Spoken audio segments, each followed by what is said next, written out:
中国人観光客が減ったことは日本観光業にとって単なるマイナスではありませんでした。爆買い依存の時代が終わり、誰に何をいくらで売るのかを作り直す政治経済の転換点になったのです。今日見るべき問いは、中国人観光客が戻るかどうかだけではありません。戻ったとしても2010年代と同じ売り方に戻すのか、それとも空白期間に進んだ構造改革を次の成長へつなげるのかです。流れは6つです。第一に、なぜ中国人観光客の戻りが遅いのか。感染症対策の後遺症だけでなく、中国景気、航空便、そして日中関係の冷え込みまで含めてみます。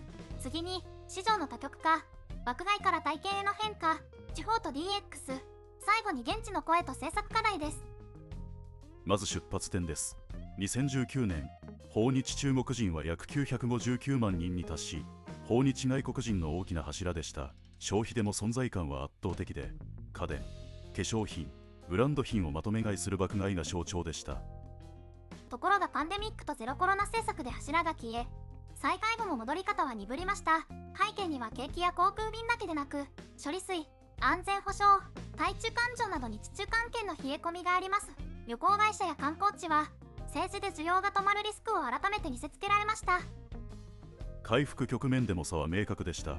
2024年2月時点で、韓国は2019年比 114.3%、台湾は 125.6%、香港も 114.8%、一方、中国は 63.5% にとどまりました。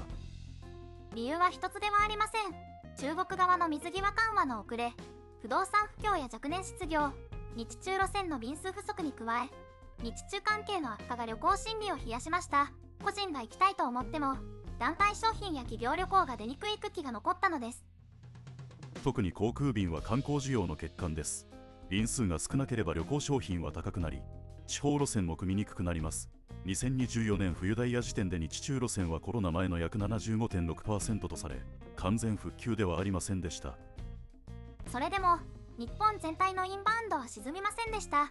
2024年の訪日外国人旅行消費額は8兆1395億円に達し、2019年比で約 69.2% 増えています。中国が戻りきらなくても全体は過去最高点に進んだのです。ここが重要です。中国は1兆7335億円、構成比に 11.3% での首位です。しかし台湾、韓国、米国が近い位置まで伸び、かつてのような一国集中ではなく、バランス型の市場に変わりました。米国市場の伸びも見逃せません。2019年比で大きく支出を伸ばし、欧米豪は新しい収益基盤になりました。距離が長い分滞在日数が長く、宿泊や体験への支出が大きいからです。次は消費の中身です。中国人観光客の不在期間に、訪日客の支出は物からことへ進みました。日本でしか買えない商品が減り、越境 EC で入手できるものが増えたため、重い荷物を持ち帰る動機が弱まったのです。数字で見るとさらにわかります。訪日中国人の消費内訳は、宿泊費が2019年の 20.4% から2024年に 29.2% へ、飲食費も 16.7% から 20.8% へ上がりました。逆に買い物代は 52.9% から 37.6% へ大きく縮みました。これは中国人旅行者が消えたという話ではなく、戻ってくる旅行者の中身がかつての団体爆買い層と違ってきたという話です。円安は外国人にとって割安感を生みます。ただし中国人観光客の場合、円建ての支出が増えても人民元換算の実質購買力は必ずしも改善しません。日本の宿泊費や外食費の上昇も効いています。観光関連物価は2019年比で上がり、特にホテル代や外食費は重くなりました。すると旅行者は必要な宿泊や食事を優先し、普及の買い物を削る。現場から見ると客数より利益率と価格設計が重要になります。ここから政策論になります。観光は単に外国人が来るかどうかではありません。地域の交通、宿泊、労働力、住民生活、税収、外交関係が重なる産業です。関係が冷えれば旅行商品は売りにくくなり、地域の売り上げも揺れる。だからどの市場にどれだけ依存するかは政治経済の問題です。中国依存を完全に悪と見る必要はありません。巨大市場を取り込むこと自体は重要です。ただし一つの市場が止まっただけで地域経済が倒れる構造は危険です。必要なのは排除ではなくポートフォリオの考え方です。高単価市場の存在感も大きくなりました。2024年の1人当たり旅行支出では、英国が38万3000円、オーストラリアが38万2000円、スペインが37万円とされ、長距離市場の強さが見えます。この層は宿泊と体験にお金を使います。英国からの訪日客では、宿泊費だけで1人17万円以上を投じる傾向が指摘されています。薄利多売でなく、少ない人数でも地域に利益を残す発想が必要になります。成功例は各地にあります。和歌山の高野山では宿坊や瞑想、ナイトツアーが欧米号に支持され、愛媛の大洲城では城に泊まる体験が高額商品になりました。歴史や精神性がそのまま収益源になるのです。大阪・堺の包丁研ぎ直し体験、長野・佐久の酒蔵ツーリズムも同じです。商品をただ売るのではなく、職人や地域の物語に参加してもらう。これが爆買い後の観光業が学んだ売り方です。中国人団体客の減少は東京、京都、大阪のゴールデンルート集中を見直すきっかけにもなりました。大都市の穴は他国の個人旅行者が埋め、同時に地方へ向かう動きが強まりました。個人旅行者、いわゆる FIT は団体ツアーと違い、行き先も時間の使い方もばらけます。混雑した観光地を避け、静かな自然、暮らし、工芸、食文化に価値を見出す層が地方分散を支えました。象徴例がサムライルートです。名古屋、長野、岐阜、北陸をつなぎ、中山道の宿場町などを10日から14日で巡る長期滞在型ルートとして設計されました。年間110億円超の経済効果も試算されています。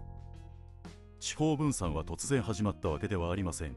政府は過去にも沖縄訪問を条件にした数字ビザや東北の被災県訪問を条件にしたビザで中国人観光客を地方へ誘導しようとしてきました。今の地方分散は行政の誘導だけではありません。台湾、香港、中国のリピーターや若い個人旅行者が SNS で小さな村や工芸産地を発見し、直接訪れる流れが強まっています。次に観光 DX です。中国人観光客の空白期間は現場が混雑管理や予約動線を整える時間にもなりました。団体客頼みから個人客中心に変わるほど、予約、決済、翻訳、在庫管理の仕組みが重要になります。象徴的なのが事前決済です。無断キャンセル、いわゆる納書を減らし、入れ店と会計をスムーズにする。これは単なる便利機能ではなく、限られた席数や人手を守る経営インフラです。海外 OTA や SNS へ一括掲載し、多言語で予約と決済を受けるサービスも広がりました。中国語圏だけでなく、英語圏、東南アジア、欧州へ同時に届くため、特定市場への依存を下げる効果があります。オーバーツーリズム対策でも DX は重要です。富士山の登山予約や e チケット、二次交通のデジタル化は客数を増やすためだけでなく、環境保全と安全管理を両立するための装置です。では、中国人観光客はもう重要ではないのでしょうか。答えは違います。重要性は残ります。ただし主役が変わります。1990年代、2000年代生まれの若い個人旅行者が次の中国市場を動かします。彼らは団体ツアーより自分に合わせた旅行計画を好みます。 AI で工程を組み、 SNS で情報を集め、アニメやサブカルの聖地、離島、地方のカフェまで目的地にします。観光地側も従来の中国人向け像を捨てる必要があります。近隣競争もあります。中国人の海外旅行先では治安不安や為替の影響でタイから日本へ需要が流れる局面が指摘されています。日本にとっては追い風ですが、安全で割安という理由だけでは長続きしません。日本がやってはいけないのは、円安だから来る、安いから売れるという発想に戻ることです。為替は変わります。中国景気も変わります。だから観光地は価格以外の理由で選ばれる商品を持つ必要があります。政府の長期目標には2030年に訪日客6000万人、消費額15兆円という大きな数字があります。ただし、この目標は単なる人数ゲームではありません。受け入れ容量、地域分散、単価、住民生活を同時に設計しなければ達成しても苦しくなります。観光地側に必要なのは、客を無制限に受け入れることではありません。混雑する場所は予約制や価格調整で流量を管理し、地方へ送客し、利益が現場の賃金と保全費に回る仕組みを作ることです。地域事業者にとっては、英語や中国語のページを作るだけでは足りません。予約、キャンセル規定、決済、ガイドの質、写真、レビュー動線まで一体で設計しないと高単価の個人客は安心して買えません。逆に昔の爆買いモデルだけを復活させようとすると危険です。団体バスを呼び、短時間で免税店を回し、地域にはゴミと混雑だけが残るこの形は住民の反発を招きやすく、長期的なブランドを傷つけます。ここで誤解してはいけないのは、中国市場を軽視しているわけではないという点です。人口規模、距離、消費ポテンシャルを考えれば中国は今後も重要です。ただし2010年代と同じ中国ではありません。量か質かという二択でもありません。観光地に必要なのは量を受け止めるインフラと質で利益を出す商品を同時に持つことです。中国市場が戻るほどこの2つを分けて考える必要があります。シナリオを3つに分けます。1つ目は中国市場が急回復し大都市に客数が戻るケースです。この場合売上は増えますがホテル不足、交通混雑、住民反発が再燃しやすくなります。2つ目は若い個人客を高付加価値の体験へ誘導できるケースです。地方の宿、ガイド、工芸、食文化に直接お金が落ち、少ない人数でも収益が残る日本が目指すべき本命はここです。3つ目は安さだけで呼び戻し古い薄利多売に戻るケースです。短期売上は出ても混雑、人手不足、地域の疲弊が残り為替が変わると一気に崩れます。これは避けるべき失敗シナリオです。政府がやるべきことはビザ緩和だけではありません。日中関係が揺れても観光地が一気に傷まないよう国籍別、地域別、時間帯別のデータを見ながら混雑地には制御を入れ余力のある地域へ送客し観光人材と交通を支える施策を組み合わせることです。自治体と事業者は SNS で話題になるのを待つだけでは足りません。公式情報を多言語で整え予約と決済を一気通り抜きにし現地での体験品質をレビューにつなげる。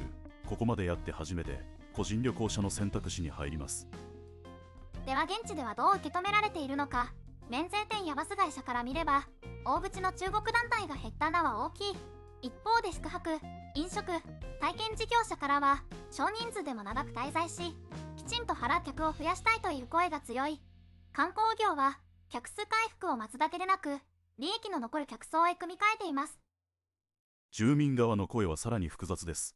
観光収入や雇用は必要だが混雑、マナー、家賃や物価の上昇が生活を圧迫するなら歓迎しにくい。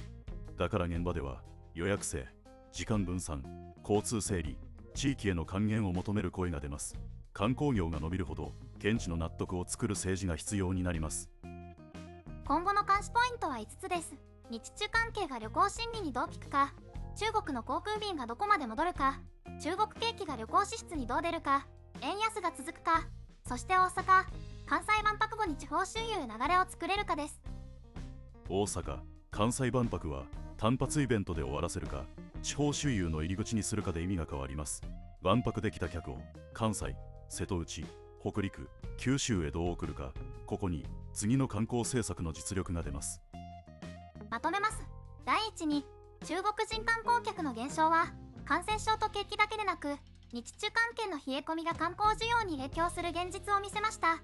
第2にその空白期間に欧米語、個人旅行、地方、体験、DX が伸びました。第3に中国市場は消えるのではなく変わります。若い個人旅行者が戻ってくるなら昔の爆買いモデルではなく地方体験、予約動線、多言語、適正価格で迎える必要があります。結論はこうです。日本観光業の未来は中国人観光客が何人戻るかだけで決まりません。政治関係に揺れる需要を前提に戻ってきた需要を地域に分散し体験価値に変え現地の事業者と住民の納得まで作れるかで決まります。このテーマは訪日客数のニュースだけを見ていると見誤ります。今後は中国市場の回復、欧米号の単価、地方の受け入れ容量、DX の普及をセットで見る必要があります。次の数字が出たときは量と質の両方で確認してください。